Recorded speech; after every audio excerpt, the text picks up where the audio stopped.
Se los comentábamos más temprano, 4 de cada 10 jóvenes embarazadas abandonan sus estudios y alrededor del 57% de las madres jóvenes no estudian ni trabajan. Por esto ANEP aprobó 5 estrategias para evitar, digamos, la partida de estos jóvenes y poder permitir que tanto madres como padres adolescentes puedan continuar estudiando.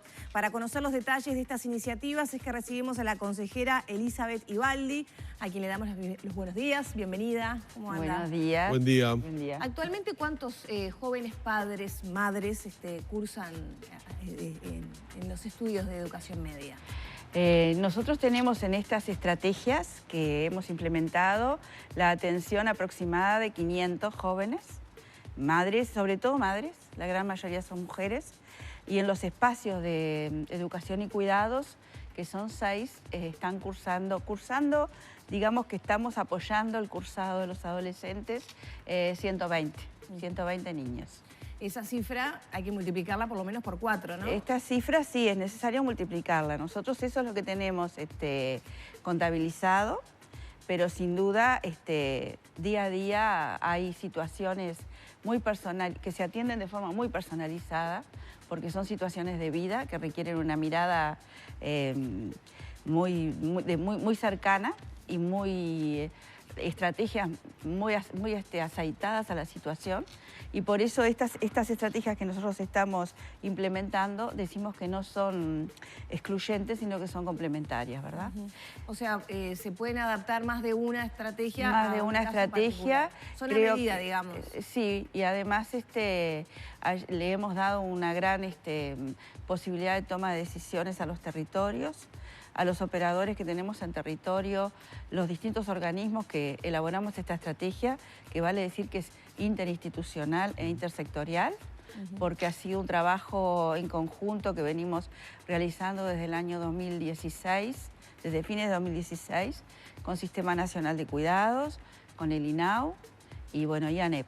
¿Cuáles son estas 5 estrategias nuevas? Estas 5 estrategias son la orientación educativa vía telefónica, que es un servicio que está para la población en general, pero también la orientación educativa personalizada en el centro educativo, porque la orientación vía telefónica lo que realiza... ¿Cómo sería eso vía telefónica? A ver. Bueno, la orientación vía telefónica implica que nosotros tenemos un 0800, que es el 0800-2637, en el cual se atiende desde las 9 a las 18 horas, de lunes a viernes, las consultas acerca de información sobre los centros educativos y las posibilidades que hay en el ámbito de la ANEP, ¿verdad? O sea, alguien que esté en esta situación de un embarazo adolescente puede consultar, digamos, qué va a pasar si falta por razones obvias. No, lo que puede consultar allí es la información general sobre lo que en su zona, en la zona en la que tiene que estudiar, con qué centros educativos y con qué propuestas educativas cuenta. Como eso consideramos que no es suficiente, es necesario, porque es una primera información, la segunda estrategia es la orientación personalizada en el centro educativo.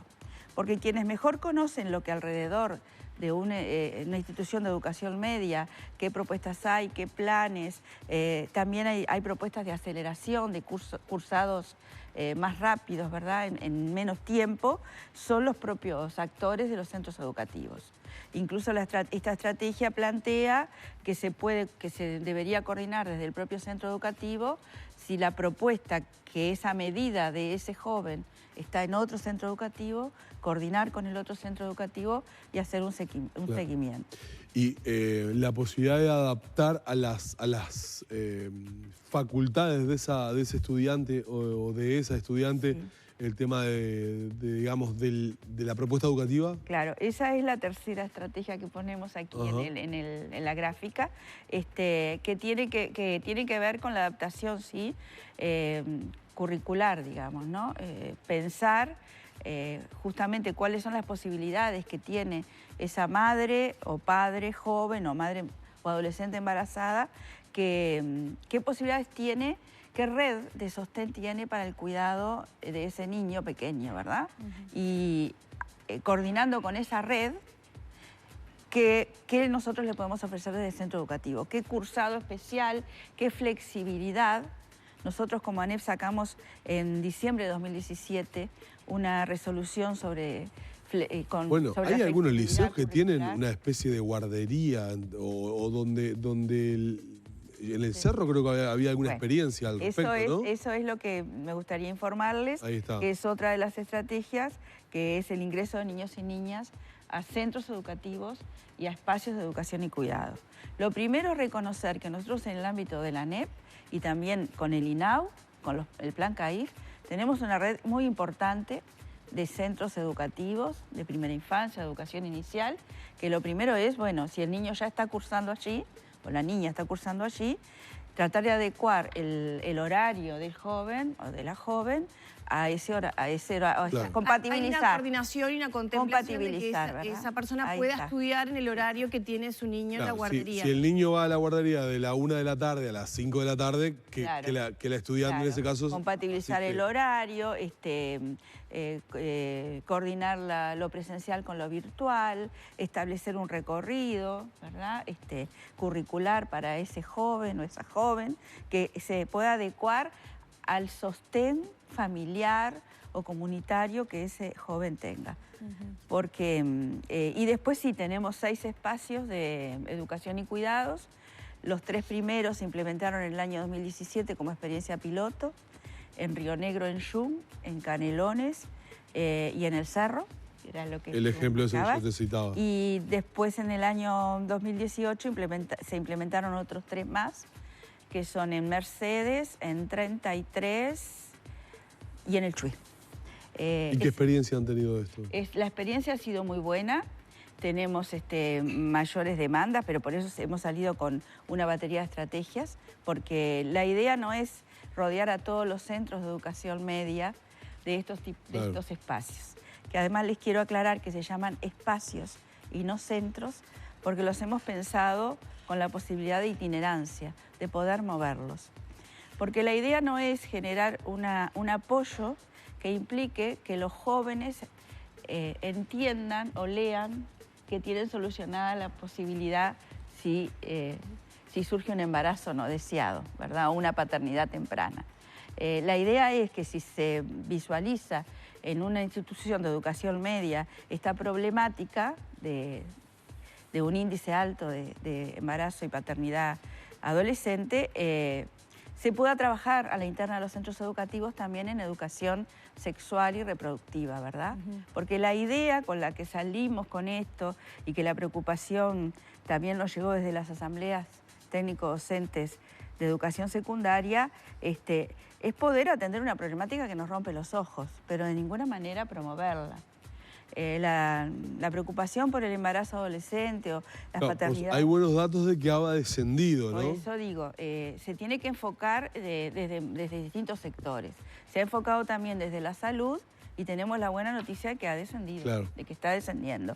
Nosotros lo que tenemos que hacer es atender el problema, atender la situación. También ayudar a esos padres y madres jóvenes y a las embarazadas, adolescentes, a que transiten ese periodo, su maternidad, su paternidad, su embarazo, también con alegría y empoderándose de eso, ¿no? Es un apoyo. Y ha sido una política que nos ha llevado algún tiempo en estos acuerdos intersectoriales, porque la demanda en realidad venía mucho del derecho del adolescente y del joven, que es cierto, a continuar estudiando, a que no se vea cortada su trayecto, su proyecto de vida por esta situación, porque además si no sería circular, ¿no? Porque al no estudiar obtiene trabajos de menor remuneración, eso repercute en el niño también. Pero lo que tuvimos que poner sobre la mesa, allí trabajamos también con INAU, con Jorge Ferrando, del Sistema Nacional de Cuidados, con Gabriel Corvo. En la comisión también estuvo la consejera Laura Mota junto conmigo trabajando en compatibilizar ese derecho del adolescente y del joven con el derecho también de los niños pequeños a un cuidado y a una educación de calidad.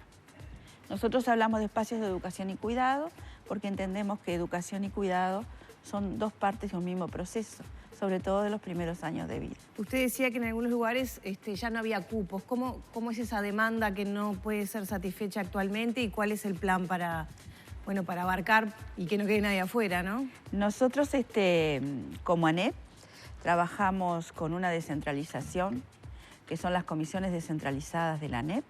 Tenemos 23 a nivel país, porque hay una en cada departamento, pero en Canelones y Montevideo, por su complejidad, tenemos 3. Y son esas comisiones descentralizadas que están conformadas por las máximas autoridades de la educación en cada departamento, departamentales o regionales, quienes analizan cada situación, buscan las respuestas. Hay una unidad coordinadora de integración educativa que está conformada por un grupo de técnicos y de docentes que analizan también las situaciones, que trabajan en territorio. Porque acá tenemos 2 posibilidades de detectar la situación. Una es en el propio centro educativo, porque está concurriendo o concurría y deja de concurrir, pero también podemos identificar en territorio, que son estas unidades coordinadoras que lo pueden hacer a nivel de ANEP, quien haya abandonado y hay que reincorporarlo al sistema, ¿verdad? Esta territorialización que tenemos nosotros y descentralización se encuentra con la que tiene el INAU, con la que tiene el MIDES, para trabajar en conjunto ante las situaciones que se detectan.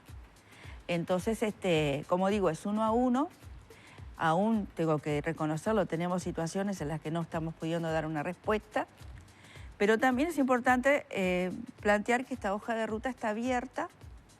Termina diciendo que cuando no se encuentre a nivel territorial la solución, se remite a la comisión intersectorial que integramos las autoridades de los distintos organismos. ¿Y cuánto tiempo pasa en todo eso? Porque capaz que pasa 1 año y 1 año en la vida de un adolescente. No, ¿no? estamos funcionando con bastante rapidez porque los vínculos y comunicaciones no se burocratizan, sino que se hacen en forma directa, ¿verdad? Incluso el Sistema Nacional de Cuidados tiene un portal al cual es posible comunicarse por vía telefónica por el 0800 1811. Allí también es una vía de entrada de las situaciones y entonces nos comunicamos y empiezan a operar las posibilidades de dar respuesta. Entonces, concretamente, ¿qué porcentaje queda fuera de las posibilidades actuales? No tenemos contabilizado el porcentaje, en ese sentido no lo tenemos. Sí hemos también en este proceso de coordinación incorporado en las fichas de los alumnos este dato que nosotros no estábamos registrando, pero como la realidad nos golpea, ahora empezamos a registrarlo y pienso que en poco tiempo vamos a poder tener cifras más concretas de la situación esta para poder atenderla mejor. Por supuesto que es bienvenido todas estas estrategias, ¿no? Pero ¿no es un poco tarde? Porque esta realidad golpea los ojos ya hace tiempo. De hecho, se ha hecho un trabajo importante para bajar la cantidad de embarazos adolescentes que ustedes lo mencionaban, afortunadamente se ha logrado bajar en alguna medida. ¿Todo esto no se debió haber hecho antes? Y esto se debió hacer, por supuesto, muchísimo antes. El tema es que nosotros estamos en este momento con una política que empezó en la planificación del año 2015, que es la protección de las trayectorias. Es una línea de política que se está profundizando y es en esa línea de política que se inscribe esto, ¿verdad? Y recordemos que no teníamos un sistema nacional de cuidados. O sea que lo que de alguna forma pudo disparar este paquete de soluciones fue la conjunción entre una línea priorizada en el ámbito de la ANEP de protección de las trayectorias continuas y completas, protegidas de los estudiantes, con un sistema nacional de cuidados que también se propuso priorizar los cuidados en primera infancia. Porque nosotros estamos ahora dirigiéndonos a los que tienen hijos e hijas entre el primer año de vida y los 5 años de vida. ¿Verdad? Quienes ya entran al sistema, ¿qué evaluación se hace? ¿Pueden sostener con estos nuevos mecanismos una escolaridad? O bueno, a veces tampoco pueden, ni siquiera adaptándolo. Las situaciones más críticas son las que están requiriendo estos espacios de cuidados, que la mayoría de ellos son en el turno de la noche, ¿verdad? De la tarde-noche. ¿Por qué? Porque son jóvenes que además de tener una paternidad temprana, o un embarazo no deseado o deseado pero adolescente, también tienen que trabajar por su situación socioeconómica, ¿verdad? Esas son las situaciones más críticas. Para eso también hay una estrategia que son las becas para estudiantes, las becas que otorga el Sistema Nacional de Cuidados, que en aquellos lugares donde no hay un centro de educación en primera infancia o educación inicial que pueda atender la situación, se contrata el servicio en un centro privado autorizado por el Ministerio de Educación y Cultura o por ANEP.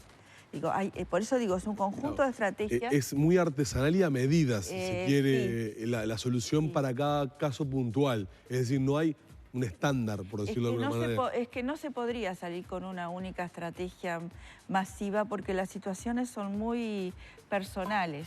Y además acá tenemos que tener en cuenta que esto tienen que ser estrategias que complementen, no que sustituyan ni a la paternidad ni a la maternidad, ni al sostén de una familia. Porque como dije recién, se tiene que compatibilizar el derecho del joven con el derecho del niño. Y la Convención de los Derechos del Niño establece... Claro, no es desplazar la responsabilidad de ese adolescente padre o esa adolescente madre. En familia, que por la Convención de Derechos del Niño tiene ese niño, ¿no? A crecer en familia cualquiera sea su conformación. ¿Cómo se da la interacción con los pares? Por ejemplo, las experiencias pilotos, estas que existen en el cerro o en el interior. Los pares son muy solidarios, muy enamora mucho al resto de los jóvenes el hecho de que uno de sus compañeros o compañeras pase por una paternidad o maternidad. Y por eso justamente nos hemos planteado ser muy cuidadosos en el mensaje que se da en ese centro de educación media. Porque no podemos plantear que hay soluciones que posibilitan o que facilitan esa maternidad temprana. Esto porque... Claro, porque ahí está, porque puede ser un mensaje... Contradictorio a lo que queremos. Exactamente. Entonces hay que ser muy cuidadoso, muy personalizado, como lo dije, también intervenir en ese centro educativo con una educación sexual y reproductiva y sobre todo hacerles entender a los jóvenes, y eso se ha trabajado mucho también, que tienen un proyecto de vida. Y en ese proyecto de vida, además de la paternidad o maternidad, hay otras cosas que pueden hacer. Porque lo que sí está comprobado es que los jóvenes no abandonan por ser padres o madres o quedar embarazados, sino que el embarazo y la paternidad se produce después del abandono.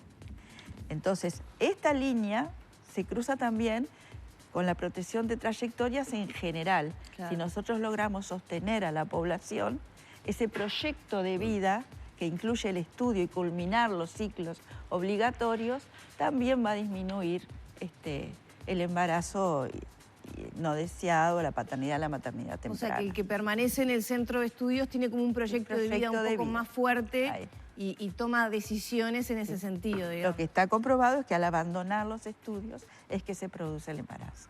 Nosotros estamos trayendo a esa población, la estamos sosteniendo, pero además estamos trabajando con el resto de la población para que el estudio esté en el centro de su proyecto de vida. Muy bien, Elizabeth, muchas gracias por habernos acompañado esta mañana. Gracias a ustedes. Muchas gracias. Cerramos la entrevista por acá con Elizabeth Ibaldi, la consejera del CODICEN de la ANEP.